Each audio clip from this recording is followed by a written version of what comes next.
Well, when we come to health, um, it's not one size fit all, right? Because obviously we're all different ages, we're all coming from different places, and we are all at a different stage in our health journey, right? So it's not one size fit all. So just extract the general principles that can be beneficial to you and ask the Lord how He may help you to implement it so that we can, as a people, uh, grow in grace and come to a better understanding of health, right? So, Bible, good science, common sense, the writings of Miss White, and incredible journals. That would be number 5. All right, so this was part of a 3-part series um, entitled Health Challenges, right? And this particular one here today, what's the title? Come on, let's read. My kidneys need my help. That's the title of this, right? So that's what we're talking about. We're talking about kidney health. Now, the kidneys, the human kidney and the bladder, the kidneys are connected to several parts of the body, including, come on, let's talk, right? The bladder, right? What else? Right? The heart and lungs, right? So these are your right here, right kidney, left kidney, right? So let's go through them so we understand. We're doing physiology 101 in a sense. All right? Come on, let's go. Urethra is the two tubes, right? The twin tubes, right? Muscle that carry what? From the kidneys to the bladder. All right? So are you seeing them here? You seeing it? Maybe I need to come forward. No, I can't. We can't expand it a little more. Yeah, so you'll have to come up, press together. Come up closer. Right? If you can't see it, you'll have to press together a little further. All right? You have space. You can come up. You got bags and things on chairs. So come up if you can't see it. All right? So the heart, the blood enters the kidneys from the heart through the arteries, right? The lungs help keep the body's pH what? Stable along with the kidneys. All right? So that's just an overview of all. You see, the body is like a connected network, right? One thing affects another thing. Now you can take this one up here. Come on, come on. Come to the front. Come to the front. Press together. All right. So the body is this wonderfully connected machinery, right? Everything works in harmony by divine design, right? When God created man, He made no mistake. The body, I would say, that is the most amazing machine on the planet. Ever created. Ever created. Thank you for upgrading it in 2026, right? So it's the most amazing machine ever created. In fact, let me tap into you. They study the brain that created out of the brain. They study to make the F5 fighter jets, right? Yep, it's the brain that they study, right? It's the heart that they study that to invent cars, right? Because the heart is the engine, right? And so by studying, you see, by studying the body, they are able to. So the car you drive is a replica of you. Yeah, well, the whole body, the car, the engine is the heart, but the rest of the car itself functions just like the body. Because if you look at the engine itself, all those intricate wires is what you see up here, right? So it's a beautiful thing when we think about that we are fearfully and wonderfully made by God, right? God made no mistake. There's not another me. There's not another you. So I walk in my identity. I'm me, and I'm proud to be me, a man that God has created, and I ain't no switching, no turning left, right? So stick to what it is. All right. So this is not a contemporary society. All right. All right. So our kidneys, come on, we're reading together. We're doing this thing together, right? Our kidneys are because they act like question. Right now on the dash of the car, my aunt's car that I drove to get here, right? It says check engine light. The light came on. But I know what the light is for. It's not the spanner. It's a different, and it's a signal that signals there's need for an oil change. Why does the car sense that it needs an oil change? It's backed up, yeah. And so the oil, it's not that brown pure oil no more. It's black. It's full of toxins and thick. Yes, sludges, right? So your kidneys, I'm giving you practical so you can think. When you start thinking of your body this way, it'll change how you eat and how you think of how you react to your body. Right? So your kidneys are like the filter in the car. Right? They filter all the what? And plays a role in your overall what? All right. So toxicity is one of the major causes of disease. So if a person is like, for example, some people with cancer is one of those diseases whereby the body's extremely backed up with toxins, right? So when we think about disease, if a car is telling you, listen, I need an oil change because of how you drive and because of all the mileage you put on me. What about the human body, who we eat every week? And let's be honest, not all of us eat our veggies and our fruits to help us release some toxins. But we eat every day, right? And ask yourself, when is the last you did a kidney flush? Or when's the last time you did a detox?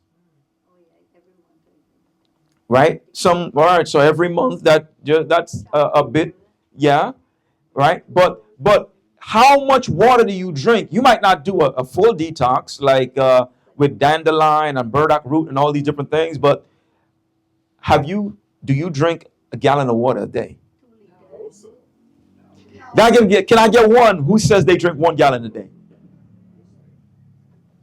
Well, I come close, but not quite there yet, right? So the best you can do to filter, to detox, if we're not doing that, like we do at Throgs Neck, we do 2 cleanse a year as a whole community.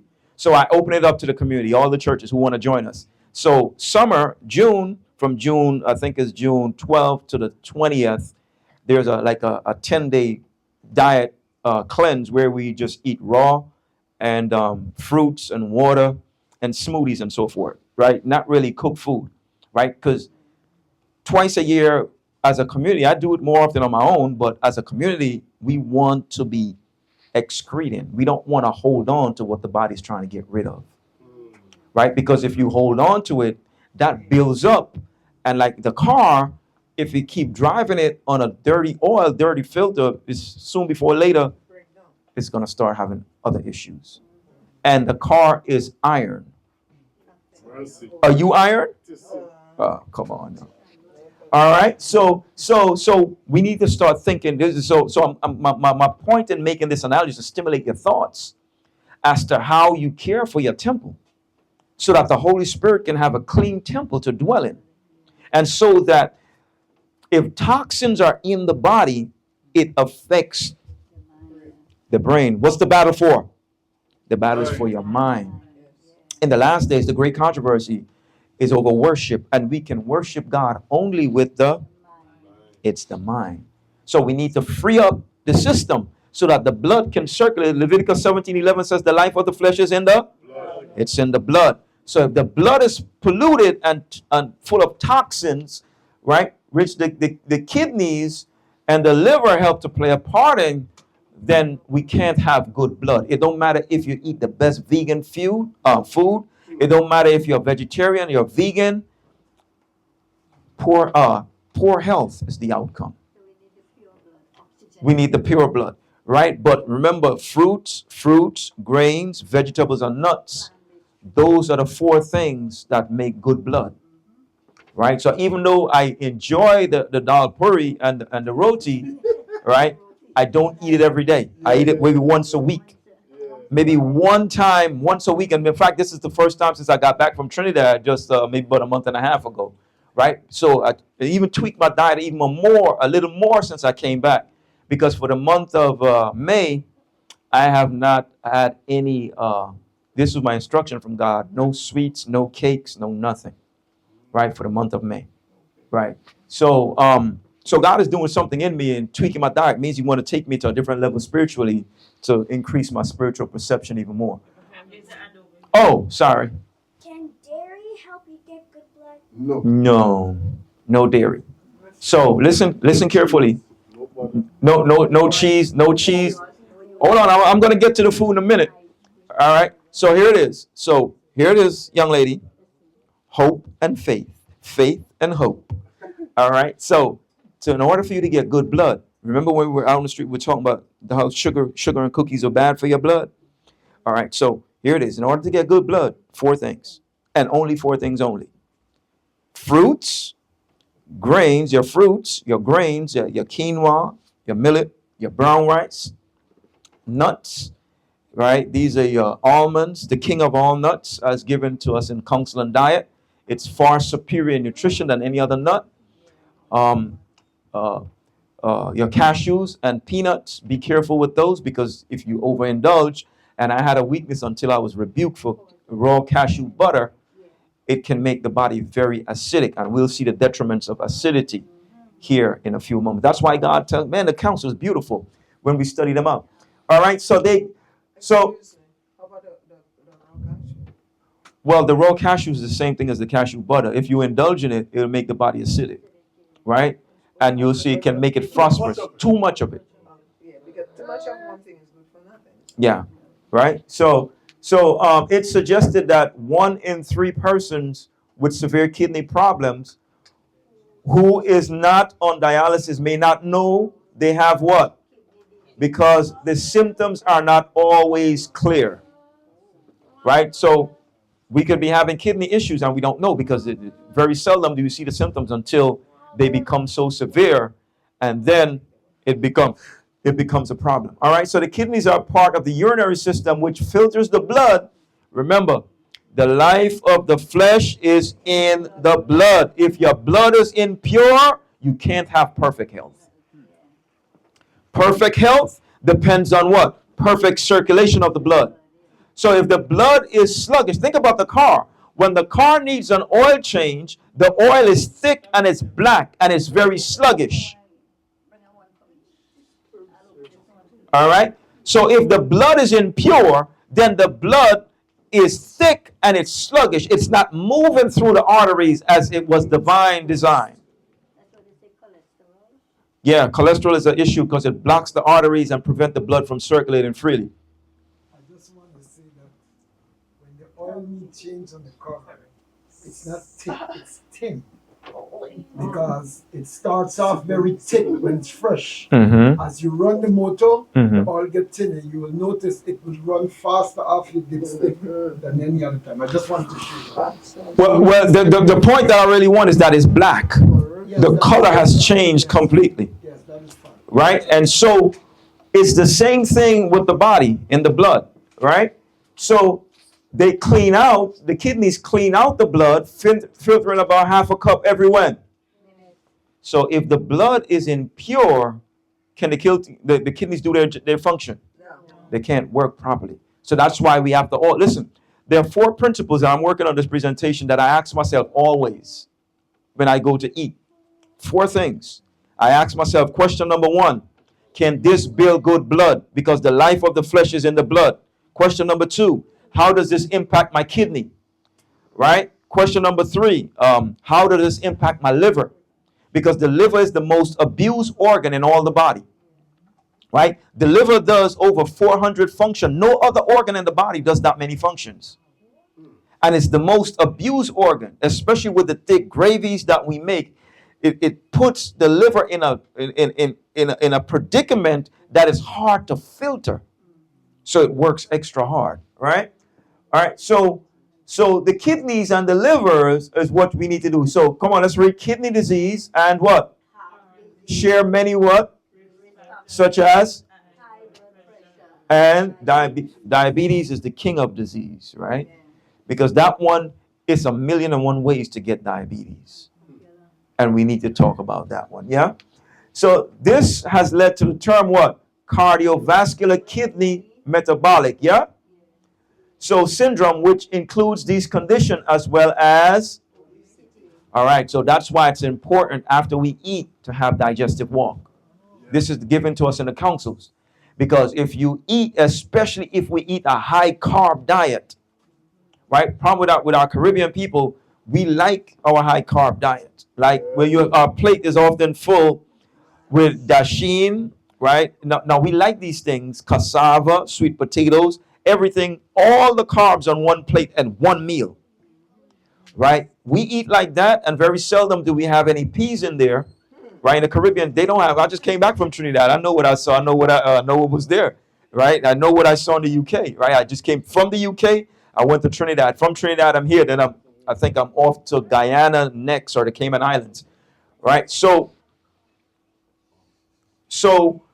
the carbs, right?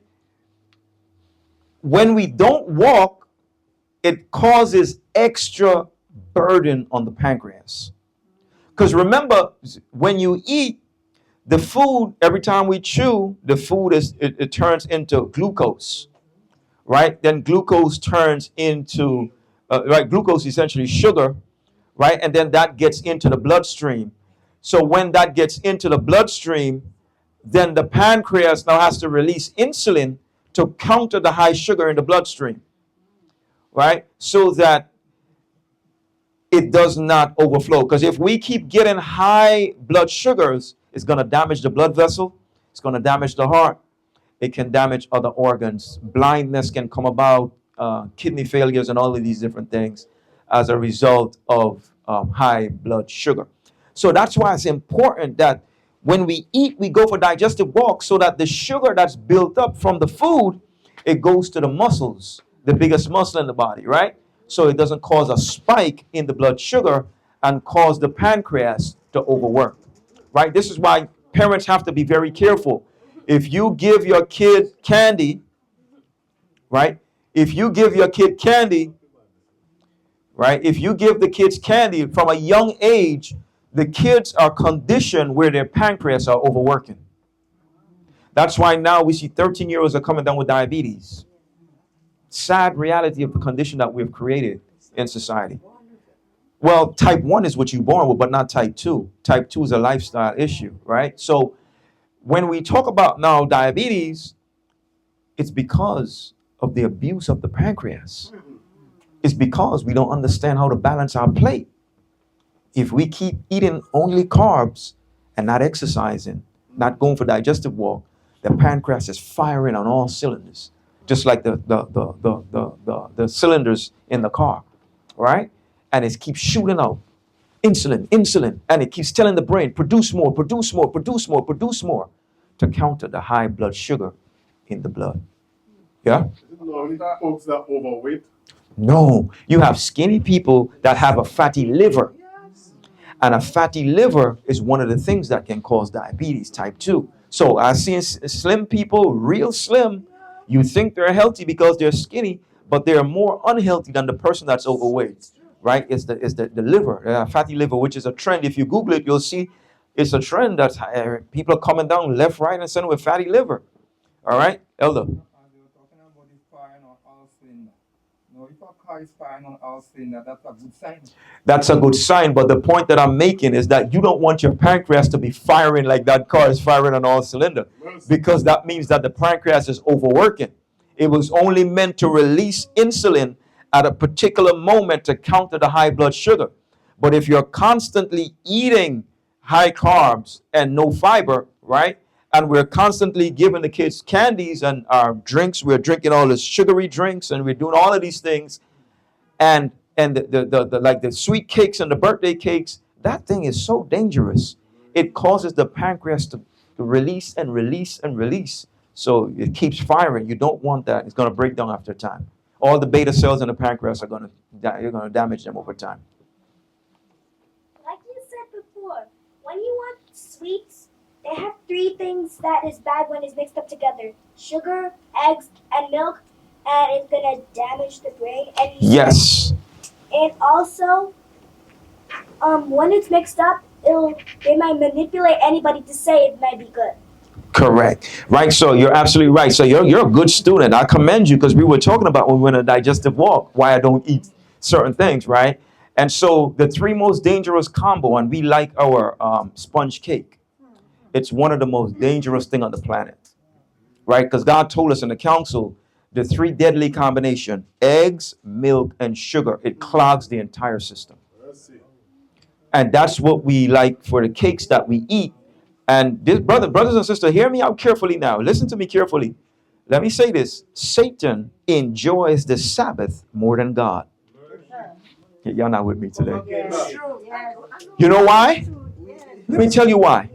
Because of the indulgence. Number one. Number two, because of the wrong combination of food. Number three, right? We're told that when the drunkard goes to the bar, right? He drinks alcohol and he becomes woozy. But on Sabbath is when we have the most drunks. Where are the drunks? In the church. How are they drunk? Because of the wrong combination of food and the type of food that they eat and the sweet drinks. All of those drinks that we see. I just did a series on health reform. I said, listen, if you want to eat that at your house, you're free. You have a choice. But don't bring that on church ground and let other people indulge in it. Right? The church needs to be reformed. Certain things you do at home, keep that there. Don't bring it here. Because we're supposed to be our brother's keepers. All right? And then we should not buy cakes from stores. And then when the sellers say, "Oh, it's just natural ingredient," you should just believe it. If you're allergic, you need to check the ingredients first before you eat stuff. But even though you should not eat it, period. I agree with you 100%. That's why I teach a class on label reading, right? So when you go to see, I say, I like these kids, right? See, let me give you an example of little children and why you must not be afraid to talk to them as grown people, right? So some people think that because they're young, they're not going to understand. Talk to them, right? So my cousin Noah just turned 13, but Noah's dad died from brain cancer, right? So I'm like his dad, even though he's my cousin, my aunt's children. So since they were little, 5, I've been picking them up and taking them to school every day, all 3 of them. So now the other one just turned 20 yesterday, and then the last week, and then the other one is 17, and Noah's 13, right? So essentially, I'm like their dad because I pick them up from school. I make sure they're good every day since they were little. So when Noah was 6, right, because I've been teaching a health message for a little while, and I said to Noah, I said, listen, no candy. If you keep doing that, it can lead to diabetes. And you know that boy at 6 years old, from that time on, he never put another candy in his mouth. And now when he goes to school, he tells the teachers, you're not going to make me get diabetes. He tells them. But what I like about Noah, he's choleric, right? So he's straight. He doesn't play around, right? So he's very disciplined, but he's very stern, right? He doesn't have that jovial temperament. He's a very serious guy, right? So he's very disciplined, and no one can get him to eat candies. You can't get him. He's 13. No one can get him to eat candies. You can't get him. At 10, he was Googling. He said, look, Ron, look. All of these stuff that I'm Googling right now, I'm finding what McDonald's is putting in their burgers. They can't get me to eat that no more. All of them, he knows it. So why? See, I taught him since he was 6. And now I can feel confident. I don't have to worry about Noah. I just pray that as he grow older, he will stay anchored in the Lord. Right? But he knows what to eat and what not to eat. And he is the one that's disciplined in all the children. Right? So he knows what goes into his body. Right? So that's good. So we teach them, and he said, listen, he knows the ins and outs of diabetes since he was 7. He's been learning. So he knows. Right? Like, our mother banned us from a lot of fast foods, especially McDonald's, because on the burgers, one of my friends got sick from the quarter pounder, and then my mother warned me about eating it, but I'm like, I don't like McDonald's no more. It tastes nasty. Because when I was at McDonald's, I never left it in the beginning. I like that. Good. Listen, not only that, but it's not only the taste, but it's the LDL, right? The bad fats that leads to high cholesterol and heart disease. What's the number 1 disease in the entire world? Heart disease. Why? Where is it coming from? Bad fats. Bad fats. If you go to any restaurants, they're trying to manipulate you to say that they're good, but they're not even nutritious facts inside of it, so they're trying to make people to try it, even though they try to give it good reviews, even though it's going to get bad reviews.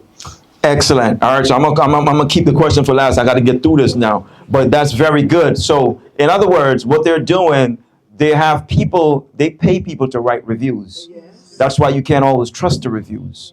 You have to trust the science and trust your Bible, right? Your Bible first, then you science. Then you understand where the deception. Good science. That was part of our thing, right? Good science. When someone stands, you have to be good science for truth, you know. I'm just no because they tell us to trust the science within the COVID, and I see a lot of people go down in grave. What do we say right here? Good science. Good science. Yes. Right? Good science, because remember that a lot of the science that's out there is that these scholars, they are collecting on the table to write these reviews to get you to buy their product.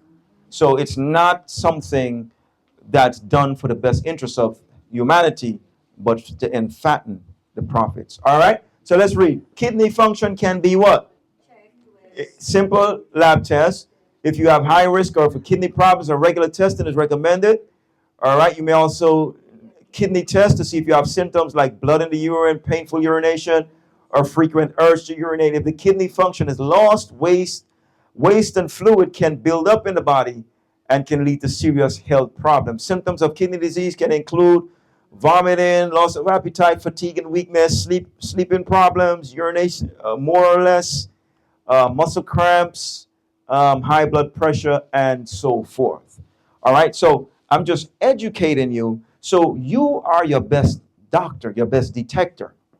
When something is not wrong, you will know before you go to the doctor. You will know before your doctor. Isn't that right? So you ought to be your best doctor. You ought to be so educated that you can discern when something is not functioning right, how to correct it. So here's what it looks like. That's an unhealthy kidney. You want that one? Well, I think only a few people answer me. Maybe you want that one. You want that one? No. All right. You want that one, yeah? All right, so let's discover it. All right, so. Sorry. Please. I just want to ask you a question. Before this one, could you just reverse it, please? The next one. Okay. It said if your kidney failed. If this one here? If your kidney fails, treatment options include dialysis or kidney transplant. That's worst case scenario. That's the only? No, that's the worst case scenario. Of course, obviously, as Bible believing Christians and called to be to see the health message, my first option will to understand what herbs I can use, how my diet can change, and then pray to God for wisdom, what to do, or what herbalist do I go see so that we can understand what's going on, right? So transplant is the last option, right? All right, cool. All right, but this is what really blows my mind, right? Look. This is the healthy kidney. This is the unhealthy one. But look at all the disease that come about from this. A list of kidney disease. This just blows my mind. If you Google, ask AI to give you all the kidney diseases, you will be amazed at how many diseases can come from an unhealthy kidney. This thing just blew me out of the picture. Look at the list. It keeps going. Look.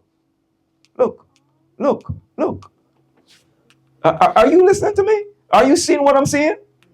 All of those are kidney disease. Your kidneys are essential for life. Take heed how you shop and how you cook. I have a question about the kidneys. I know people always donate. Mm-hmm. So then is it popping one? Well, depend on the condition of the person. Yeah. People donate to one, have one all. Well, some people, depending on how healthy the body is, they can still function on one, right? But not everyone can function that way, and two is better than one. That's why God put them in there. Yeah. Yeah. Well, there's still a little bit of grace. Yeah. The body is the most amazing machine. Now, doctors still can't figure out how it heals itself, right? The body is just amazing. All right. All right. So we're talking about renal tubular acidosis, right? When we talk about renal, we're talking about the kidney, right? When we talk about acidosis, we're talking about too many protons where? In the blood. The life of the flesh is in the? All right. So we need to learn how to keep the blood pure. All right. So, all right, here it is. Ministry of Healing 2:34. Here's what the prophet says. Come on, let's talk. Disease what? Come on, everyone. Disease never comes without a. The way is prepared and disease is invited by the disregard of the laws of. Many suffer in consequence of the transgression of what? Parents, pay attention. Right? You can cause suffering on your generation, especially the man and his seed, the semen. Right? The DNA that he passes on can be detrimental. All right? Uh-oh. All right? While they are not responsible, the child may not be responsible for what their parents have done, it's nevertheless their duty to do what? Ascertain what are and what are not the violation of the laws of health. So from a young age, that's why we're told that the first thing a mother should teach the child is physiology. The first lesson a child should ever learn is physiology. Because if they understand how the body works and function, it helps them to make better choices in their diet, in their food, and how they treat their body. Yeah?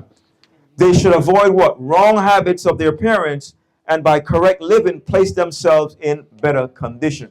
All right, so pay attention now. Many diseases are caused. So I'm giving you the top 6 reasons why people get disease, be it cancer, diabetes, pancreatic cancer, bladder disease, liver disease, kidney disease. Come on. What's the top 6 here? Come on. Many diseases are caused by number 1. What? Come on, let's read.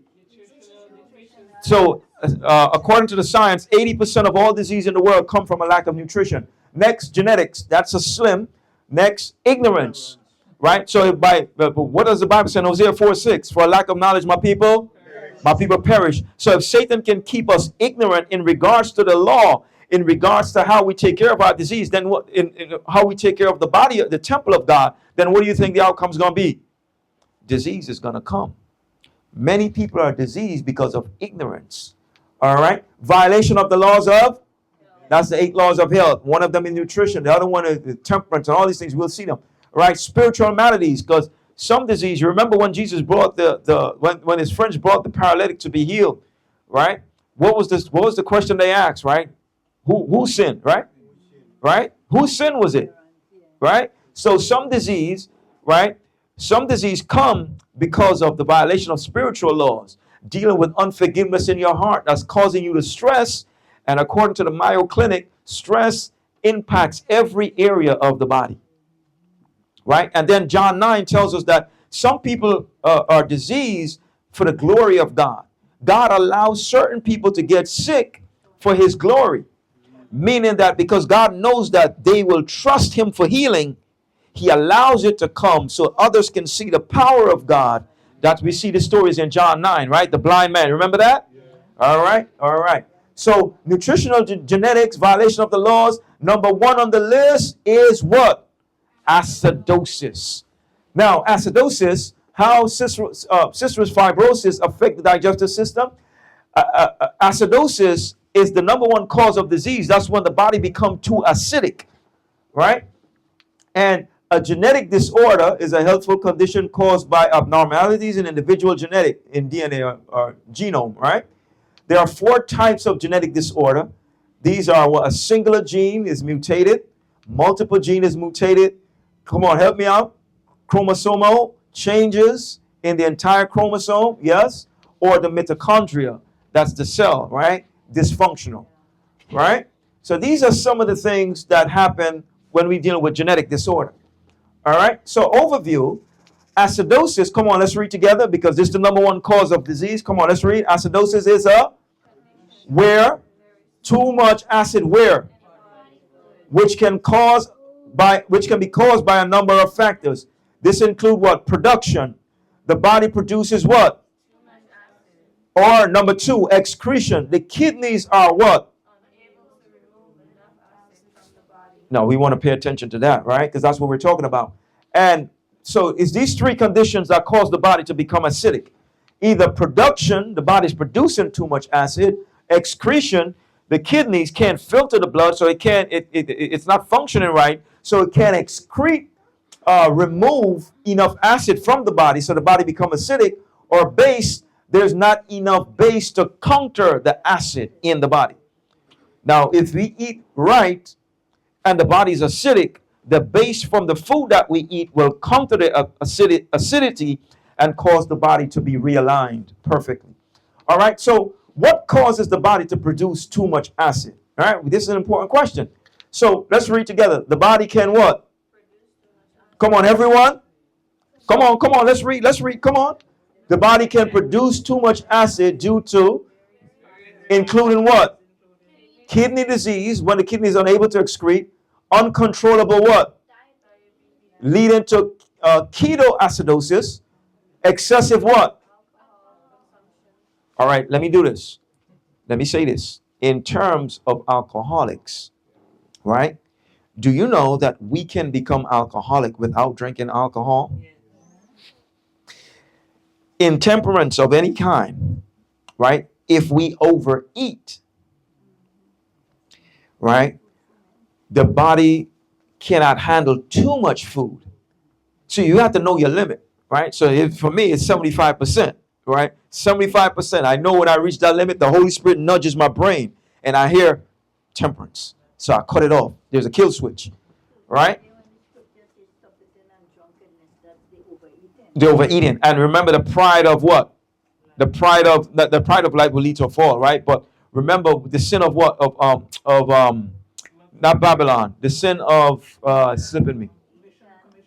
No, not the sin of omission. Their sin was drunkenness, right? From overeating. The pride of idleness, right? Is the sin of it's slipping me. It's not Edom. It's not Babylon. I'll remember it shortly. But their problem was idleness and drunkenness, right? That was their sin, right? Fullness of bread. Who is that? Sodom and Gomorrah. Their sin was fullness of bread. Too much eating and drinking. Fullness of bread. Thank you, Lord. All right. So intemperance here can come from, can cause us, the body could become like alcoholic. Severe liver failure, certain medications, metabolic disorders, diarrhea, or other conditions in the stomach. All right. So bear with us today as we go through this medical terminology. So base, there is not enough base to counter acidity. So the body, what is base? The body's pH system refers to the delicate balance between what? Acidity and alkalinity, right? Alkalinity is also called base. Within the body's fluid, typically maintained slightly alkaline levels about 7.3 to 7.5, right, on the pH scale, right? So think about it now. In our world today, we have, for example, alkaline water. Have you ever seen those? Right? So if the body is functioning right and you keep drinking these alkaline water, it can make the body pH fluctuate. So it sounds good, but it can be dangerous. That's why God's way is always best. Give me pure water, right? I don't need all of that extra water. Now, I'm not saying if there's a severe condition in which a person is dehydrated, you can't take a Gatorade or something to bring back the body into balance. That's not what I'm talking about. Well, there's some that is sugar-free. I'm talking about those that are buying into the crave, the trending things, and put it into the body, like the pH water, the vitamin water, and all these things. They deplete minerals in the body anyway, so you got to be careful. Well, lemon and sea salt, a little tip of sea salt with cucumbers will do the same thing as Gatorade. Yeah?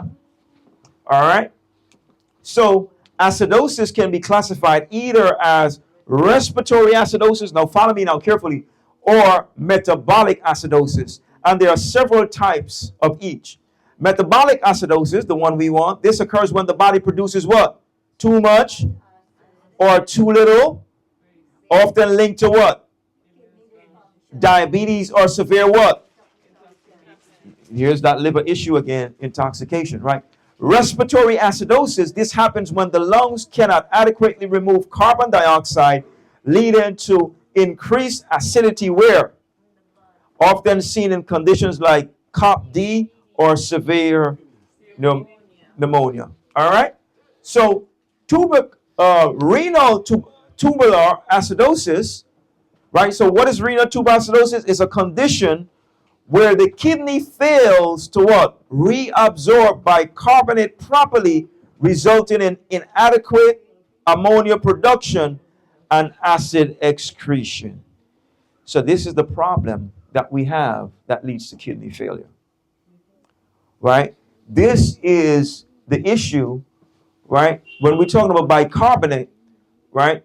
We're looking at respiratory, we're looking at these two metabolic acidosis function that disarms kidney that leads to kidney disease.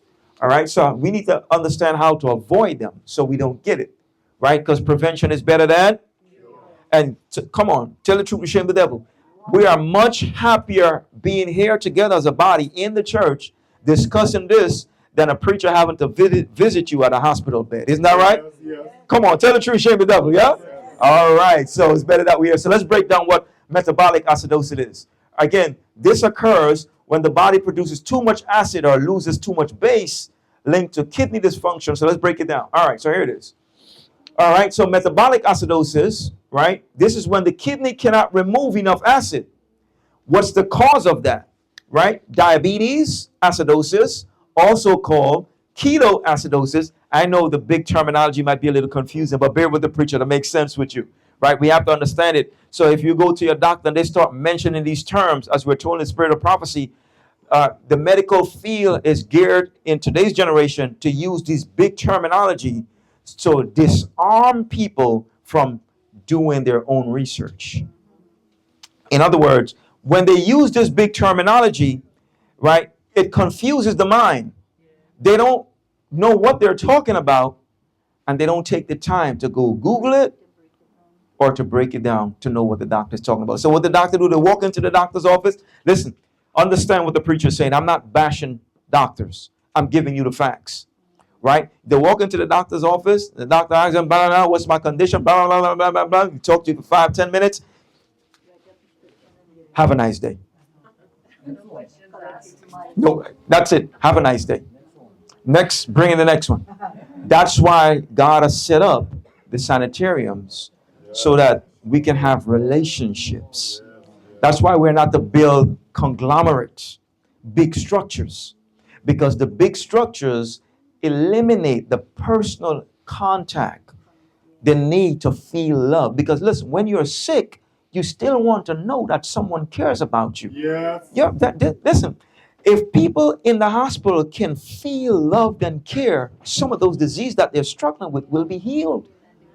But the system is so set up that they just come in, they're in conglomerate with big pharma.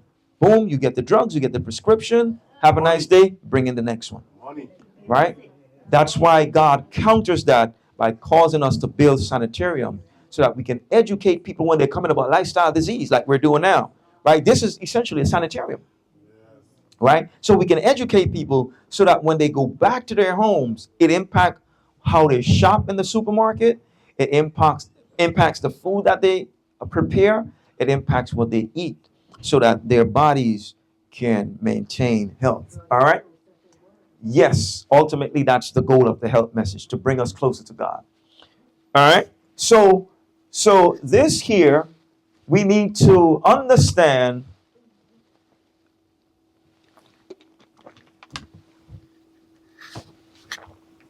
these what causes metabolic acidosis so that we can understand how to take care of the kidney. All right, so lactic acidosis occurs when the body breaks down carbs for energy producing lactate. Now, I know that sometimes lactate, some people are lactate what? Intolerant, lactose intolerance. Right? So when we're dealing with these things, we have to assess each case individually. Right? That's why, as medical missionaries, we don't prescribe anything to anyone. You have to do one-on-one counseling session and ask the right questions so we can understand, because our purpose in the health message is different from the world's way. The world is not so concerned with the cause of disease. They're interested in writing for the most part. right? It's a money-making thing. But God's people are called to educate and to deal with the root cause of disease so that wrong habits can be corrected, nature can assist herself, and God can be glorified in applying grace to heal the body. Amen? Yes. Now, let me say this. Not everyone God will heal. If God can trust you with his glory, not going to heal you. Right? Because some people, if God heals them, he knows that they're going to go back to the same lifestyle again, and they're going to cause other people to do the wrong thing. So he doesn't heal them in order to stay the tide of evil. Right? This is clear. And we are told, here's it, and this is the part this is a dangerous statement I'm about to make. In the counsels given to us, it says that in the last days, some that will be sick in the churches and in our home, God will not hear their prayers. So you can come to the pastor, we can do an anointing service all we want. God will not heal them. Because God knows if he heals them, they're going to exert a negative influence in the church and in the home and in society, and it's going to lead many people astray from God. Well, Hezekiah, that's a different story for another day. I don't think that one will come into this one. God did heal him, but yeah, his pride was an issue, right? All right. So things that can cause kidney disease, right? Including kidney disease, including uremia, right? Renal tuberculosis, which we're talking about, poisoning by aspirin and all of these, some of these different things can cause kidney issues over time. And here's the one that I have to be aware of, because sometimes you can become so busy, you don't drink enough water. And when we don't drink water, we just ate and we didn't drink no water, it puts a burden on the kidneys. Because all that food that we just ate, we eat the roti, we eat this, and we didn't drink, then how will the kidney function if it has to filter the blood, right? That's a different story. That's a different story. Excellent point. Let me finish, all right? So that we don't kill up the time, right? Before they kill me. All right? So severe dehydration impairs the kidneys, right? Because filtration is what the kidney does. And if we don't drink enough water, then the blood becomes thick and sluggish. So if we're not drinking at least a minimum 6 to 8 glasses a day, chances are the blood is already thick. Right? I hope you don't bed, man. No. It depends on how you drink it, right? Yeah. So how you drink it. So if we drink like this, if we gobble it down, right, it's gonna cause you to use the bathroom. That's why the proper way to drink water is to sip it every 10 to 15 minutes, right? And when you sip it, don't gobble it, chew it, so that it can take its way and go to the cells. Because you want the water to go to the cells so that the cells can be cleansed and receive the hydration and nourishment that they need, right? So that's one thing, right? So I ain't never heard of it all my life. yes. Water? Yes. It's a proper way to do it. Yeah, it's a proper way to do it. Slowly and surely, so that it can get into the cells. Yeah, just move it around the mouth. Slowly. The point is, don't gobble it down. Right? Slowly, nice and slow, so that it can get in the cell. That's where we want it, right? Because the cells are where your life is, right? The life. All right. Good. All right. So what is renal tuberculosis? A condition when the kidney fails to reabsorb bicarbonate properly, resulting in inadequate ammonia production and acid excretion. All right. So bicarbonate, also known as HC3, it's a byproduct of the body's metabolic system. Your blood does what? Bring what? Bicarbonate where? And then it's exhaled as what? So your kidneys also help to regulate what? Bicarbonate is excreted and reabsorbed by your kidneys. This regulates your body's what? Or so your kidneys deal with the balance of the pH system. If the body becomes too acidic, it's the plant the seeds of disease. If the body is balanced, then there's functionality and happiness. All right? All right. So why do I need to test? You may need to test to watch the issues that affect the pH level where? In your blood. So when you go to the doctor, ask your doctor next time you do a checkup, what's my pH level? Right? And ask him if it's that's all right. And ask him if your blood is acidic or your blood is pH. Right? Everyone should be drinking slowly. Right? Yeah, slowly. Right? Sip it. Don't just gobble it. I know the temptation. You might be thirsty. All right, bring one for the preacher as well when you're finished. All right. All right. So come on, let's focus now. Let's focus so we can bring it up. Yeah? Thank you, my dear. All right, let's wait till Grace is finished so we can focus.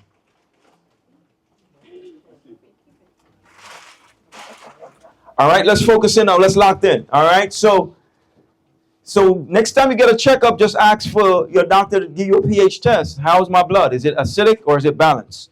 Right? You may listen. Your doctors. These are some special tests that the doctor's not going to tell you. When you go to a regular checkup, very seldom will they do this. That's why knowledge is power. So when you go, they're going to tell you, well, your insurance don't want to pay for that. You said, listen, doctor, listen. You pay to serve. You get paid to serve me. Get me my pH test. Let me know what my blood is. All right? Don't let them push you around. Because if they know they can keep you in ignorance, right, then you don't know how to deal with your body. These men evil, man. Very, very. The system is evil. Lord. Right? Well, the creatine can cause kidney issues as well over time. Yeah? Yeah. Right? So these are special tests that you can ask for when you go. All right. So you may test for to see if the kidney is functioning properly, to see if the liver is functioning properly. All of these conditions related to what? Your metabolic process, right? So what other tests goes along with this? You may also ask for several tests. May include the arterial blood gas analysis. You want to make sure you ask that. I'm certainly going to do this next time I get a checkup. The electrolyte, make sure that my minerals are balanced well, right? Because remember, minerals are your healers, right? Minerals are healers. That's why the greens are so important. That's why it's mandatory that we eat salads every day. Yeah, the Irish moss too, yes. But your greens, I'm talking about your spring mix, right? Where you have all the combination of the greens.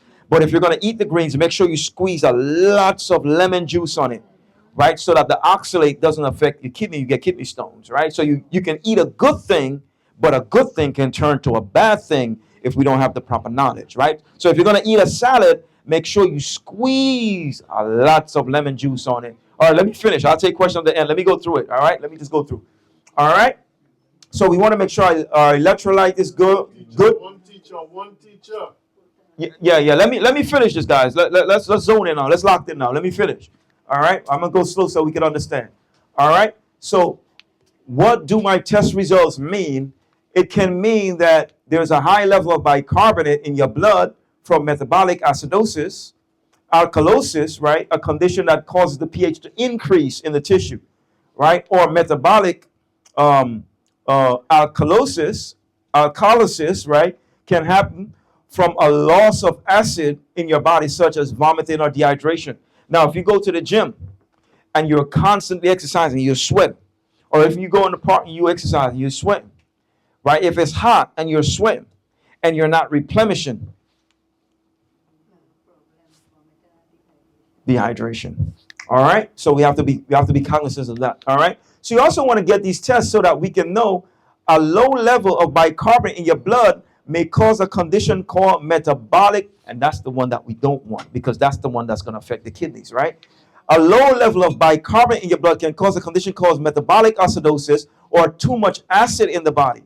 A wide range of conditions, including diarrhea, kidney disease, and liver failure, can cause metabolic acidosis. And that's what we don't want. So that's why it's good to get these tests every now and then. All right, so here it is. So I'm reviewing renal tuberculosis acidosis is a condition when the kidney fail to reabsorb bicarbonate from the lungs, right, resulting in too much acid or inadequate ammonia production and acid excretion. This will lead to severe lack of fluid and potassium in the body and excess acid. This then will lead to what? Fluid imbalance. So now we're having an imbalance between potassium and sodium, and so the electrolytes in the body becomes imbalanced. And if we're not balanced, again, think of your body this way, right?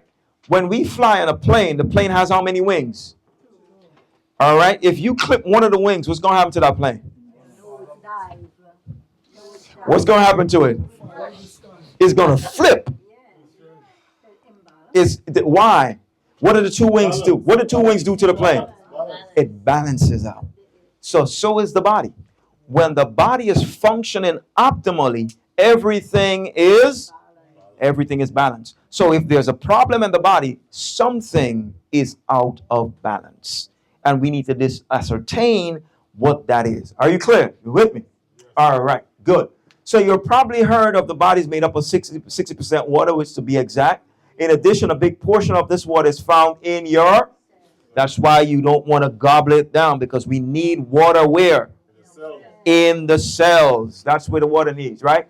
And potassium is what? The main electrolytes in what? Intracellular fluid. So potassium is the main electrolyte that helps us to get hydrated, right? So potassium controls the amount of water where? While sodium controls the concentration of water where? If your cells lose too much water due to a lack of potassium, then we become. So I think when I exercised the other day, because the Lord had reminded me that I'm a little bit dehydrated, right? So what? How long does it take for you to replenish? To become dehydrated and replenish? Well, that's a good question. I don't have because some people drink more. I don't have the exact answer to that, because everybody's need is different. And we can go. It depends on how physical your how strenuous is the workout, right? Because if you're doing a hit workout, and you're going fast, you're going to sweat more than the person who's just sitting on a bench and just doing this. So the likelihood of who becoming dehydrated might be the one that's excreting more if he's not hydrating properly, right? So it depends on what the body's going through and how long they have been going through what they're going through, right? The reason I ask the question is because I personally don't need 8 glasses of water. Now, maybe something is wrong with me, right? Maybe that's an average, maybe that's a principle. Some people might need it, but I personally don't like it. Because if I do, it just, my body don't operate right now, I drink that much water. Why is that on there? They don't operate right. That's a fallacy. You're not drinking it right. You're not drinking it right, brother. I'm gonna try. You're not drinking it right. Yeah, because you're just gobbling it down. It's going right through. It's going right. Exactly. It goes. Exactly. It goes. Yeah, but your gut, there's a right way and there's a wrong way. There's a way that seemeth right to a man, but in the end leadeth unto death. So that's going to lead to the death of the cells because they're not being hydrated, right? So drink it slowly and sip the water, right? Sip the water, and you'll see, you'll get the results of it, right? So this can lead to dehydration, and this is what dehydrated. So this may shrink and become dysfunctional, right? On the other hand, too much potassium can cause the cell to swell. All right, so potassium is necessary to balance the fluid. So if a person is dehydrated, right, then we have to ask the question, then you have to investigate why. Are you excreting but not including or intaking, all right? And if you're intaking, is it that you're just drinking but the water is not balanced? You don't have enough potassium that will allow the water to get into the cell. All right, so because potassium helps to control and contract heart muscles, severe hypokalemia can be life-threatening. Symptoms of deficiency to look for include if a person is always fatigued, right? They're always tired, the muscle weakness and spasms, irregular heartbeat, right? High blood pressure, if they're bloating and constipation, right? Numbness and all these different things can be a sign that they're lacking potassium. Magnesium also can lead, magnesium deficiency can lead to that tingling. So fatigue is all this called by all these symptoms? All these are symptoms that tells us that there's a lack of potassium, or you could be dehydrated. Yeah. Right? Now, bloating is a tricky one, though potassium can lead to it, but bloating can come from wrong combination. Right? For example, if you mix berries and bananas in a smoothie, the properties are different. See, this is why we got to be educated, right? Because the world teaches us to mix everything in one, and it tastes good, but we can't go by taste alone, because taste alone will get you killed, right? We need knowledge, all right? So potassium deficiency conditions include what? Kidney stones, heart disease, osteoporosis, stroke, type 2 diabetes, mental disorder. All of these can be caused of potassium deficiency. So now we must, right? So these are some foods that are rich in potassium, right? So this is why when you monitor your body, you can see how you feel. Am I fatigued, right? Am I fatigued because I'm not drinking enough water? Am I fatigued because I'm low in potassium, right? So you can, if you know, then you can play around with your diet a little bit and see how you feel a week or two later. Are you with me? That's why it's important to have the knowledge. So if I know that I'm always tired, I have to ask myself, am I sleeping well? Am I hydrated enough? Or is there an imbalance of electrolytes in my body? Right? So then I'm going to work from cause to effect, right? So I'm going to say, all right, so this week I'm going to work on my potassium level. So I'm going to change my diet. I'm going to include more bananas, right? I'm going to include more potatoes and broccoli, not in the same meal, right? I'm going to make a banana smoothie. I'm going to make banana pancakes. I'm going to get creative with it so I don't get bored of eating the same thing over and over, right? But I'm going to include more bananas. I'm going to eat some sweet potatoes. Yes. Right, I like those too, but make sure how you eat them too, because the sweet potatoes and the beets can cause, if too much, can cause uric acid, right? So when we eat these, we want to pair these with calcium-rich foods. When you say uric acid, what's the symptom? Well, let me finish and I get back to you. Yeah, all right. So these are some potassium-rich foods. So this week we work on potassium. Let me try and play around with my potassiums and change my diet and see how my body responds. If you don't see no change, then that may tell you that it's not potassium. Then next week I'll say, well, let me maybe cut back on one meal and then drink a gallon of water so my body can flush and I can come again fresh next week and then see how my body responds. Am I still tired, right? And if that don't work, then I'll try another thing, right? Then I'll make sure that instead of going to bed at 10:30 or 11, this week I'm going to go to bed at 8, right? To make sure I'm getting enough sleep so I can recharge the battery to see if these are the reason why I always tired. Are you with me? So we have to get the knowledge so that we can play around and fine tune it. All right?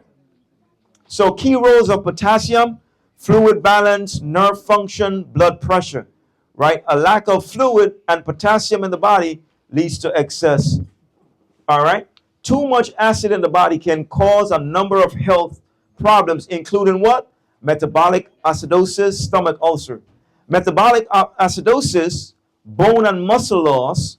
High acid levels can cause bone to wear down, making them more likely to fracture, right? They can also cause muscle to weaken, which can impact strength and exercise. Now, if you're thinking about this with a kidney problem, metabolic acidosis can make kidney function worse and worsen the kidney issues. All right, so how do we recover? So we've gone through it. So how do we recover now? If we're going through any one of these symptoms, right?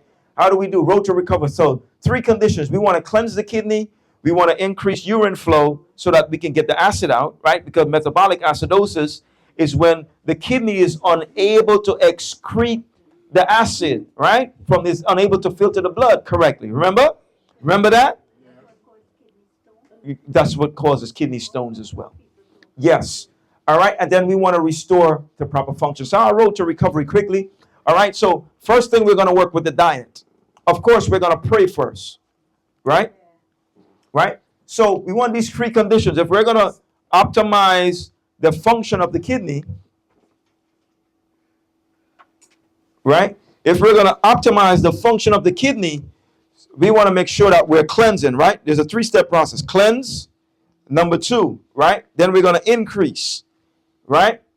The increased urine flow can come from drinking more water, or it can come from using herbs like burdock root and these kind of herbs. Some of the herbs will cause the body to increase urine output so you can get the acid out of the body. All right. And then next one, then we want to, number three, we want to restore, right? So CIR, remember that acronym, right? We want to cleanse, we want to increase, and we want to restore. All right. So we're going to start of course, we're going to start with prayer, right? Because the 8 laws of health, trust in God is number 8, right? All of those two can work. Yes. So we'll get to that in a minute. All right. Let me finish up. All right. So we want to eat how much raw? 75%. So if we're going to eat a salad, yeah, look at your faces already. Look at your face already. Yeah. This week, all week, that's how I eat pretty much all throughout the week. Only on Sabbath, sometimes I eat a little different, right? So I eat 2 salads every day. Not green, 1 green and 1 fruit. Like I was telling with the girls, like the fruit salad I had was avocados, red bell pepper, cucumber, and a little bit of tomatoes, right? Then you mix a little bit of olive oil in it, put some fresh herbs in it, some parsley, squeeze some lemon juice on it, just a little tip of sea salt, and you can make your own sauce, right? So if I soak the cashews overnight, and I blend in the blender cashews, right? All right. Now, brethren, please, we're not going to tolerate. Can we have some silence in here, please? We're doing God's work. If you're going to talk, please take the conversation outside so we don't disrupt the conversation. All right? Yeah, can you take that conversation outside, my sister, please? We just talked about reverence for God, and we talked about, sister, please, if you got to talk, I'm not stopping you. Just please do it outside on the phone, right? All right? So the greens and the celery, right? These are your healers, right? All right. So we're going to have to work, like going forward. If we're going to do this and we're going to get this to be impactful, we're going to have to figure out how to minimize distraction, right? Because as much as we want to learn, Satan will come in and he'll distract us, and we'll talk and we'll do everything. We won't get anything from it. All right.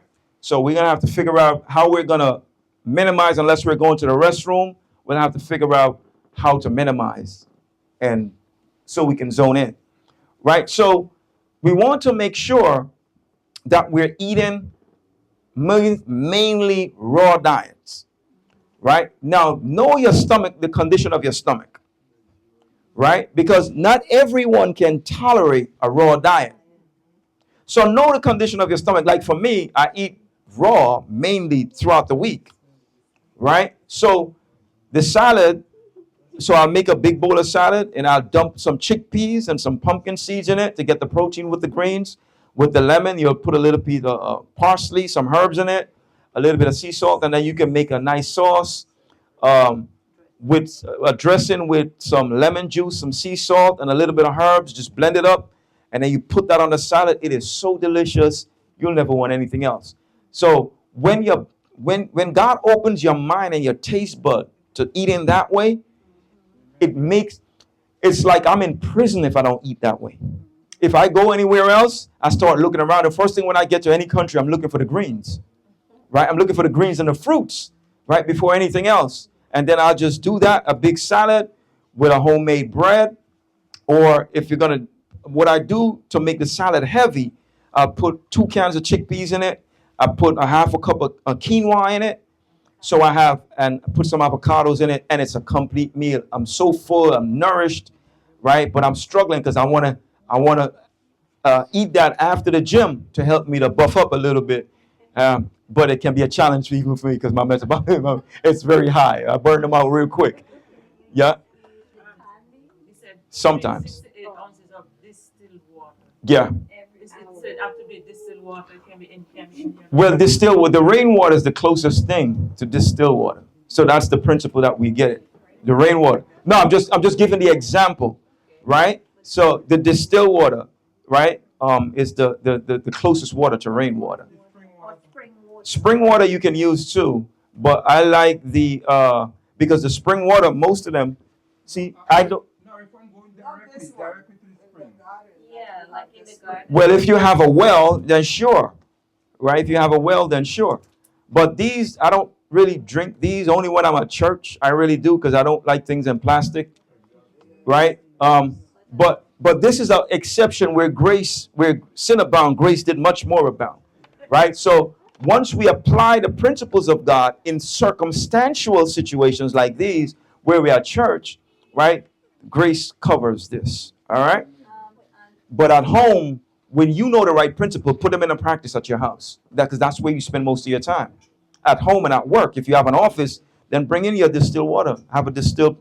Buy one on Amazon. It's like $40. I have a distill at home. That's the vaporizer machine. Yes, I have one at home, and it's about on Amazon. It's $47 for a distill machine. Yeah, I can show you what it is after we're finished. I'll show it to you. All right, let me finish up, my dear. Let me finish up now. All right, sis, let me finish up. Let's get some silence. Hold the questions. All right. So we want to eat raw because the raw has the most nutrients, untampered, unfiltered, right? It's not processed, right? And so the more when the body is in a condition, it's nutrients or nutrition that's going to help it to come out of it. Remember, research has shown that over 80% of disease is caused by a lack of nutrition, right? So if we're going to reverse disease, then we must start with what? Start with nutrition. It's simple math, right? So if 80% of disease is caused by nutritional deficiencies, then if we're going to begin to reverse and put the body back in order, then what do we want? We want to start with what? Nutrition, right? Simple math. And if we're going to start with nutrition, we want to eat the food in its purest form, right? So we eat the salad and you put some of the mixed seeds on it, like the pumpkin seeds, the sunflower seeds, right? And a little bit of flax seed. You squeeze that lemon juice on it and you put a piece of avocado there, the fats to help you digest it, and squeeze lots of lemon juice so we don't get kidney stones. And with that salad, you put a nice slice of homemade bread, some homemade butter. When we do a series on simple steps to help, we'll make our own butter. We'll do our own stuff, right? Make our own cheese so we don't have to go buy the one from the store, right? And then we'll see like when you start making your own stuff at home, you'll never want to buy them. It'll disgust you. And if you don't eat that way, you'll feel like a fish out of water, right? Yeah, so we want to start there with greens, and we want to make sure that we're getting the water, right? And the parsley, garlic, these are the beneficial ones for the kidneys, right? Your parsley, your celery, your potatoes, right? You can make a nice potato broth to help you increase your potassium, right? And so that the kidneys can begin to operate. Now you want the herbs, right? So here are the herbs for the kidneys. You want corn silk. Now you don't have to buy corn silk. Right now in the summer, if you go to the local, in the Bronx, we have local markets, right? ShopRite, they get a lot of stuff from a local market, right? They don't really bring too much imported stuff, right? A lot of stuff are local. You just get the corn and take out that thing that you see that thing that they throw in the trash. It is a master healer. Little do they know what they're throwing away. You know? If they only know, they'll start making a whole lot of money from it. Corn silk. Yeah. Yes. It cleanses the kidney. So right now, after How you use it? just boil it as a tea. Boil it, my brother. Yes. Don't boil it, just put it to steep. Pour it over it and drop it in. Yeah. Say, yep, you can do that too. All right. Boil hot water and put the corn silk in it. Right? And let it draw. So this week, just find a local farmer and buy 2 corn. And you can start to reflush, and replenish the kidneys. Simple, it only costs, and 5 corns is for $2. You can have perfect kidney health for $2. Right? It's cheap. All we need is the knowledge. Yeah. So if you buy $10 worth of corn and you take all of that stuff and you dry it out, you have corn sitting for 2 years. Yeah, and you can share out, keep that in the family. You have kids, you want to make sure you have things in the house for the kids. Right? So corn silk tea is the what? Come on. Let's read. Come on, let's talk. I like to interaction. It's the what? For doing what? And doing what? It's right there. And it only costs you $2. Right? So I have this here, watermelon seed powder. I use that in my protein smoothies. I eat the smoothies too, but I want the powder because the powder has more protein, and it has protein, and it also it enhances the flavor of the smoothie. It's quick, right? And cranberries helps to what? Acidify the urine, destroying bacteria and restoring the bladder. Right? The greatest aid for this problem is what? Juniper, marshmallow, right? Parsley. So the parsley, you can eat that in your salad. Just go to buy a little bunch of parsley for like $1.99 at an organic store, and you just chip that up and spread that over your raw spring mix salad with some lemon juice, some seeds, avocados. Yum, yum, yum.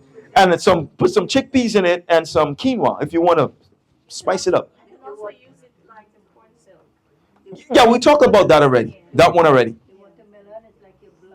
Well, the watermelon, if you have diabetes, be sure not to use the watermelon, right? Because the watermelon is high on the glycemic index, right? I think that watermelon is I think it's about 69 or 72, if I'm not mistaken. It's very high. So if you eat too much watermelon and you eat that watermelon, you got diabetes, shoop, goes your blood pressure, blood sugar. Well, I'm not going that far. I'm not going that far. All right? I'm not going that far. All right. So we want to make sure that we're doing the simple things. So this week, I like practical things, and I like to challenge people. So this week I'm challenging everybody. Find some corn silk from your local supermarket. Listen, corn is in season now. The local $2 for 5, and strip it out. Yeah, you can get the corn $2 and go buy it and strip it. Even if you don't have kidney problems, just do it. Do it. To help the kidney function. I'm doing it this week as well. What is there? If you can't use it, you are allergic to it. What else can you use? Well, I'm giving you all of these other lists. All of these other lists of things you can use. Yeah, all of these other things you can use. Is there a reason why you have corn silk as number 1?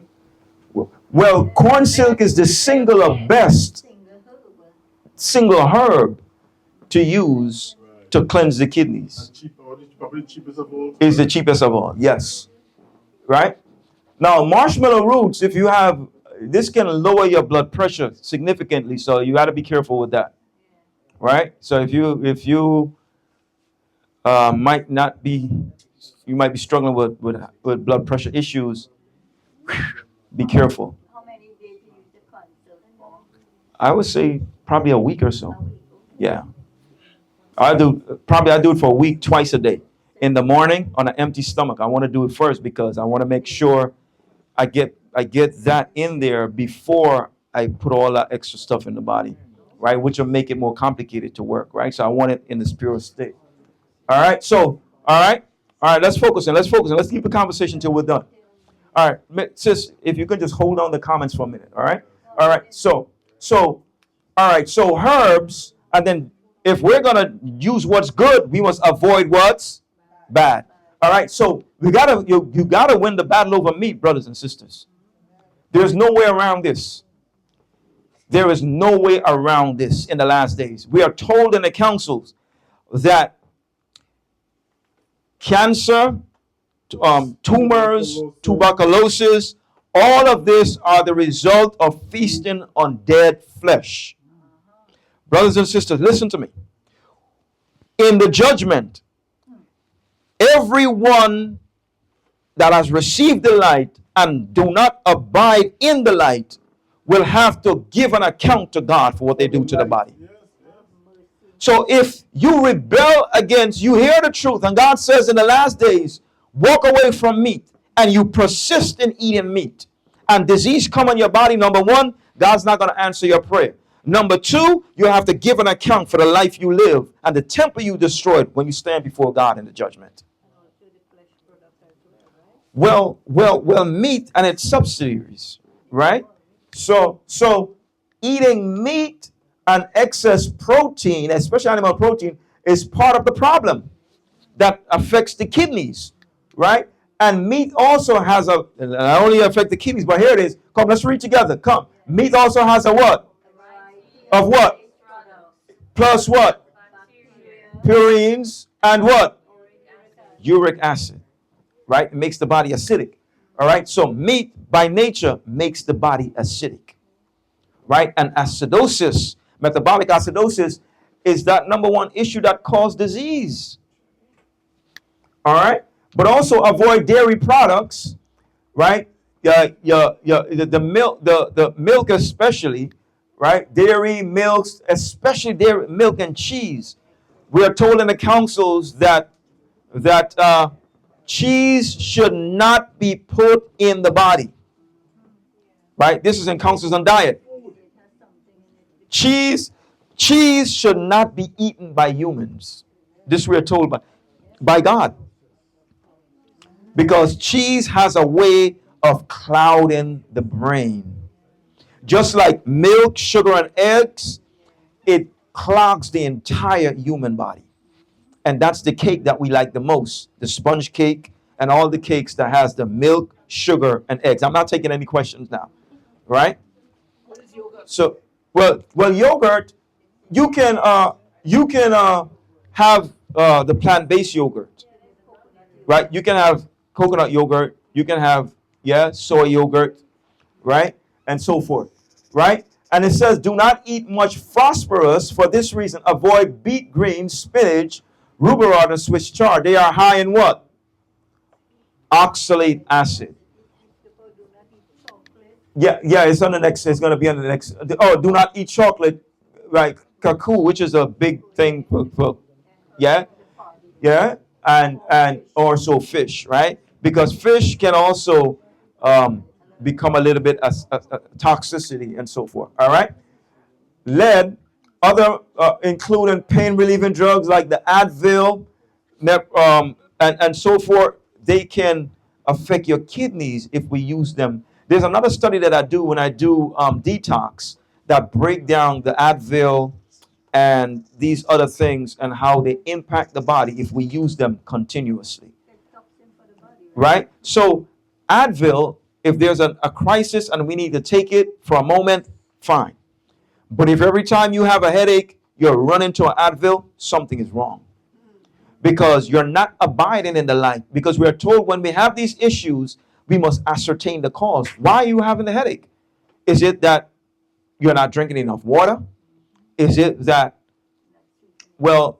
some women on their monthly cycle, they can have severe cramps and headaches and so forth. So that's like an exceptional. That's not something that you do continuously. And even that, you can get herbs to help mitigate that so you don't have to depend on drugs. All right. So, this is why you study. You study because at some point I'm going to have little girls running around the house and I have to know how to take care of my babies. I prepare myself for these events, right? Because I don't want, when I'm married, I don't want my wife being hooked on that because her blood is the most important thing, right? Because a mother or a woman that's thinking about having children, her blood, her state of mind, and her stress levels is the most important thing. So I started studying all of these things beforehand. So when that time comes, I can make sure that she's in the right atmosphere. Because my legacy is the seed that you pass on to the next generation.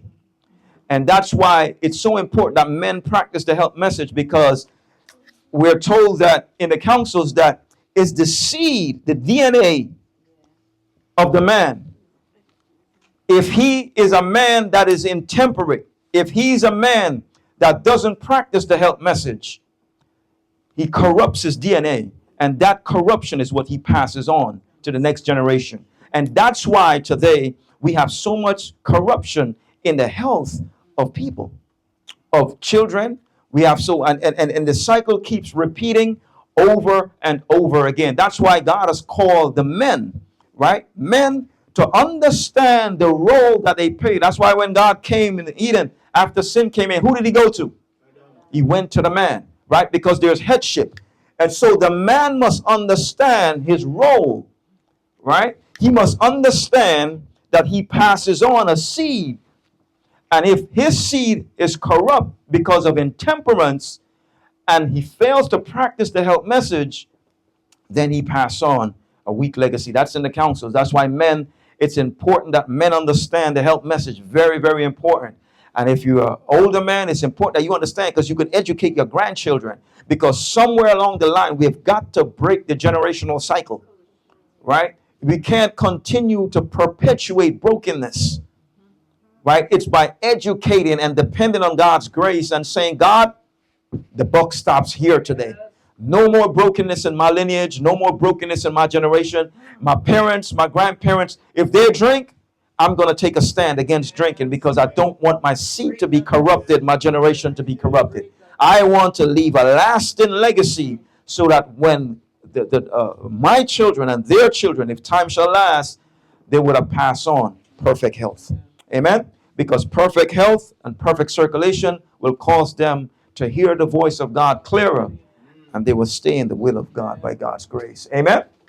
All right? So spirulina is known to reduce kidney poisoning that caused by mercury and drugs. So if a person is on medication, right, spirulina is good for the cleansing of the kidney, reducing this.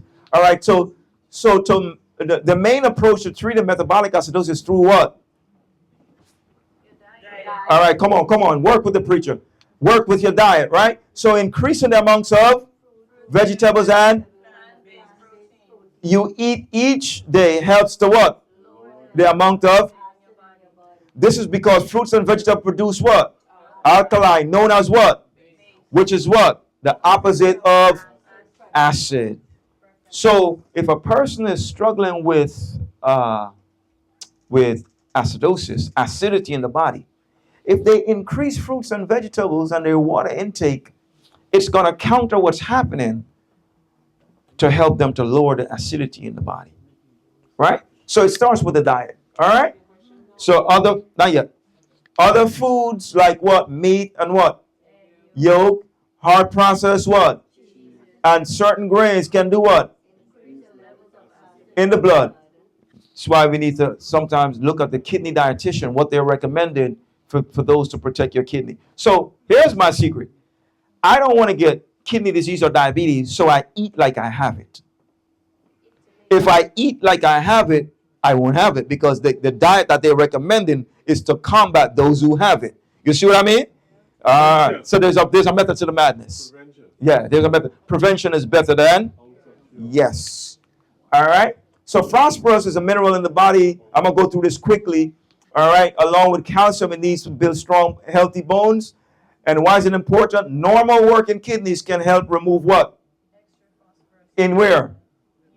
But when you have chronic kidney disease, your kidneys cannot remove phosphorus very well. All right? High phosphorus level in the food can damage your body and cause extra calcium to build up in the bones and make them weak. And this can cause damage to cause calcium deposits. Some people have kidney stones in the blood vessels, in the lungs, in the eyes, and all of these other diseases come about. All right. Over time, this can lead to an increased risk of what? Heart attack, stroke, and death. Phosphorus and calcium control are very important for overall health. We want to make sure that our phosphorus level, when you go to your doctor, if you get a checkup, you want to check your phosphorus is supposed to be 2.5 to 4.5. All right. I'm going to go through this quickly. Here's some foods that are high in phosphorus. We want to pay attention to this, right? The beverages, high phosphorus food. At the top is beer, right? Beer, cola, drinks made with milk. Come on, kids. I know you like your sodas. Pay attention now. All right. I know they fight for colas and all of these canned iced tea and the bottled beverages. All of these additives, right? The chocolate drinks, your chocolate milk, right? Your dark chocolate, your dark cookies. We talked about that, right? The pepper type soda, the Dr. Peppers. All of these are, what are they high in what? They're high in phosphorus, right? So foods that are lower in phosphorus is your water, rice milk, apple juice, right? It's better to have so I do raw juice as well, right? So for this whole month, I've been drinking raw juice every day. So I buy a big batch of apple, celery, kale, and juice that, and I'll drink that on an empty stomach first thing in the morning, right? So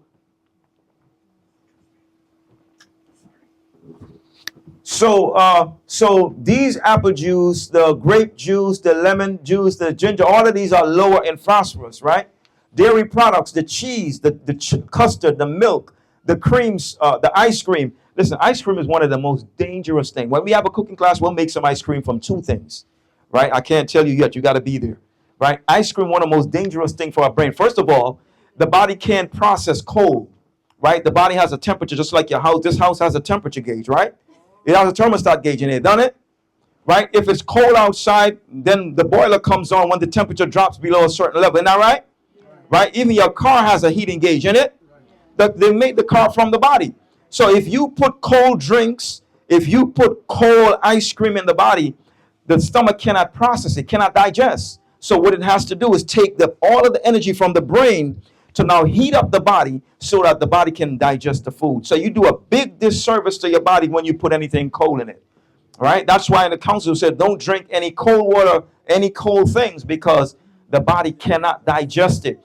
If you eat cold ice cream and you eat a piece of cake with it, as most people do, apple pie and ice cream, the body processes the ice cream, but then the apple pie, it processes the apple pie, but then the ice cream, it needs heat.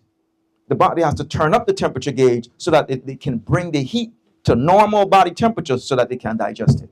All right, very, very dangerous. All right. More than that, it works. It affects your arteries anyway, right? It constricts. It's to restrict it when it's cold. All right. So dairy product, right? Ice cream and the puddings. Come on, we like our puddings, but it's dangerous. Hey. All right, and so forth. So the rice milk, the almond, the vegan cheese. I'm not taking that from you. We can do that, but we can make our own, right? All we need is some cashew, some red bell peppers. We can make delicious vegan cheese right in our home, right? And we don't have to go through all of that phosphorus things that they have in the store-bought thing that can disarm the body. All right? The protein, the beef liver. Listen, Caribbean people believe in liver. My grandfather believed in liver till he died. Mercy. Right? They believe in liver and the sardines and the chicken liver and the organ meats, right? They believe in that. But it's making the body very acidic. All right? All right? What else? If we have other food, the chocolate candy. Listen, little young ladies, you remember that? The candies, the pizza, the yeast bars, the chocolate, the caramels, the bacon, the sausage, all of these make the body very acidic. Ripe for disease. Ripe for disease. Right? So what do we expect? By a lack of knowledge, my people perish. That's why we're educating you. So now your diet's going to change. When you go in the store, young girls, when they try to give you candy at school, any type of those cakes or anything, you just walk away from it. Tell them, God, this is God's temple, and I'm going to honor God. I'm not putting that in my body. Yes. All right, young ladies, remember that. Remember that now. All right? So we can enjoy things that are lower in phosphorus alternative, like the berries, the apple, the grapes, the carrot stick, the cucumbers, and the rice cakes. All right? And so here it is, the arsenic, right? Rice, you see, here is where a lot of people don't do their research. Now, rice can be very arsenic depending on where it's coming from, right? So you have to do your research when you're buying rice. Arsenic is very phosphorus and it can make the body very acidic, right? Listen, brothers and sisters, let's be honest. The days of you just going to the supermarket and just buying things and cooking it, those days are over. Yeah, but what you say, be careful where you get it, but what does that mean? What do you mean? I'm confused. So, okay, what's the solution? Well, I'm giving you options. All of the options are there. Look, the lower. No, you just mentioned about the rice. Yeah, but look, they're consider trying some of these low arsenic. They're right there on the screen. Oh, I couldn't see. Yeah, quinoa, barley, buckwheat. Buckwheat is very delicious, right? Millet. Yes. We're not aware of these things. We don't know these things. Well, that's why I'm sharing it with you. That's why we learn. This is a school. That's how we educated. Yeah, that's why we're educated. So be time, huh? What about bulgur? Bulgur wheat. Yeah, buckwheat, bulgur wheat. Yes, they're there. Right. So the bulgur wheat makes them some most delicious rice. Listen, if you ever cook bulgur wheat like you cook rice and peas, and you put some corn in that thing with some of the mixed veggies, oh my goodness, it is so. If you eat that thing and you cook it right, you never go back to rice. There, yeah, bulgur wheat is amazing. No questions. I'm gonna get to you. The amaranth, yes, that one is good. So what I do is I blend all three together. So I have a 4-grain porridge, right? So well, I've been experimenting with my porridge because I this month I eat no sweet. So everything that I do, the quinoa that I make for the whole month has been just nothing but water and sea salt. So how do I counter that? So I mix quinoa, millet, and a little bit of oats, and all I do is boil it with water and salt, a little bit of sea salt, and then I use the fruits, right? The berries and the goji berry, right? I cut up a few pieces of what's this thing called? Not dates, figs, and I mix the figs with the fruits, and that's my breakfast. I don't like raisins too much; they're highly processed, but the figs. You can use that, but this month, that's my instruction from God. I'm not using any sweets. The only thing I'm using is the figs or prunes, right? Because those are low on the glycemic index and it won't cause a spike in the blood sugar. Dates are okay, but this month my instruction is not to. Yeah, so but dates are higher on the glycemic index, and they can be very easy to indulge, and they can spike in the blood sugar. Yeah, the little ones. Yeah, the little ones. Yeah. So all of the options here. So I'm not saying don't eat rice. That's not what I'm saying. Research the rice. Wild rice is exceptional. Black rice is phenomenal. It has all the antioxidants in that rice. And if the basmati rice it's okay, but know where it's coming from. If it's coming from India, check how it's if it's coming from the Himalayan mountains in India, that might be the best one because of the climate up there. But some of them, depending on where it's coming from, they can be very arsenic. Do your research, do some Google homework. Like Google, give me the top 10 rice that are high in arsenic, and you'll see all of it. And then you'll be able to make a decision. So Uncle Ben's high in arsenic, right? So arsenic, if you wash it rigorously, it can help to reduce the arsenic level in it, right? But I'm just giving you, I want you to be aware of what you can do to avoid it, right? But the black rice is the most exceptional one because it has phenomenal antioxidant. And antioxidant is what we need to combat oxidative stress, right? Oxidative stress is what destroys the mitochondria, the cells that cause people to age before time. That's why some people, they might be 50, but they look 65. A lot of oxidative stress. So how do we reverse that? Increase the antioxidant, the berries, right? And make sure that we're eating a lot of foods that are high in antioxidant. All right? So this here, we don't want fats, the bad fats, the LDL. This is the animal fat, right? The butter, the margarine. All of that will increase LDL, bad cholesterol, that will over time lead to high cholesterol, which will impair blood flow and lead to heart disease, right? Well, we can make our own butter. We're sure one day when we have that class, we'll make our own butter. It is so delicious, right? Avocado is a good fat as well. Almonds, good fats. All right. So here's where it is too. Like too much sugar in the blood has to cause the kidney to work what? Come on, let's read. What? Brothers and sisters, this is why we have to be mindful of how we bake on Sabbath.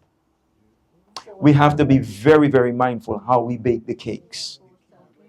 We need to be educated. Because if it's too sweet, you put an extreme burden on the kidneys. Not only the kidneys, but also the liver. But also, it impairs the blood. And remember, in the writings of Sister White, this is more dominant than any other theme. Sugar should be avoided at all cost. Why? Because sweet and sugar impairs the brain. Brothers and sisters, the battle is for the mind. So if we keep eating sweets, if you keep giving kids, listen, no candy, none whatsoever for the children, none. Destroy their pancreas, destroy their brain from a young age, destroy the good bacteria in the gut, leads to mental health over time.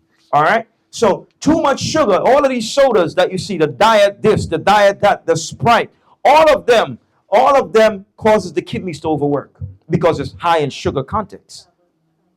Right? So this is what the world doesn't know. That's why we have the health message and we have to become educated. That's why it says that the time has come when every member of the church should be a medical missionary. Yes. So right. The time has come, every member, because we have this saving truth. The world is dying from this. Look at the Super Bowl commercial, TV commercial. All they advertise, Red Bull give you wings. You see it. You see it. You know it. And you know the deception. You want to fly. You want energy. Red Bull give you wings. But little do they know that Red Bull damaging the kidneys. Yeah? Kidneys. High in sugary contents, right? Instead of you flying, you're flying to your death grave. That's where it's leading you. You're flying to your grave. Not only does it cause the kidney to work hard, but it destroys the brain cells, sugar, right? And over time, it's going to lead to diabetes, right? And diabetes over time, not taken care of, going to lead to destroying the eyes. Then you go on kidney dialysis, right? Why? Sugary diet, sugary drinks, sugary cakes, sweet puddings. All of it builds up over time. All right. When we do diet reform, we'll deal with that in an extended way. All right. So it's two things that we're told in the spirit of prophecy that we must avoid, or we should minimize them to the best of our ability. Salt and sugar. Right. And here it is. Look at who works hard with both of them. If the food is too salty, come on, the kidney worked what? To get rid of what? And what? So listen to me. Do this homework for yourself this week. When you go to the supermarket, pick up every bread in the supermarket and look at the ingredients and tell me what you see. Next time I come back, we'll talk. What do you see on most of them? 90% of them, what they have in them as a standard, vinegar. Vinegar. Vinegar is a burden to who? Burden to the kidneys. Listen, some of these breads taste so good. I gotta confess. Right? But this is why appetite began in Eden, the ruin of man. And in the days of Noah, what was the issue then? Appetite. What they were doing? Eating and what? And what did Jesus say? As it was in the days of Noah, so shall it be in the? So it shall be in the end. It should not be among you and I, though. We are to stand for truth and become so educated that we call the world out of Babylon. This is Babylonish. This is the Babylon system. Right? That's Babylon. That's not God. That's Babylon. So when we think about the loud cry, when we think about calling them only out of the religious system, the false religion, it's also calling them out into what? Diet reform. Diet reform. That's part of the gospel, right? That's part of the right arm, right? So here's the problem. Many of us are looking to the world and saying they are in Babylon. Can I tell you the truth? Are you ready for it? The church is in Babylon. And in fact, we are more entrenched in Babylon than some of them that are out of the church and don't have the knowledge. Appetite. Appetite. All right. So too much sugar. Listen to me, kids. Too much sugar. If you taste anything that's too sweet, don't eat it. Pray right away. God, take this cup from me. Take it away from me, that I do not cause my brain to be destroyed, my kidneys to overwork, my livers to overwork, the poisoning of the blood, and the rising of the blood sugar that cause my pancreas to overwork. Well, the fruits, there is a buffer to that, right? So, like for example, there is time into eating that. Like for example, banana is high on the GI, right? On the glycemic index, right? Banana is high. So I wouldn't eat banana late at night because I'm knowing where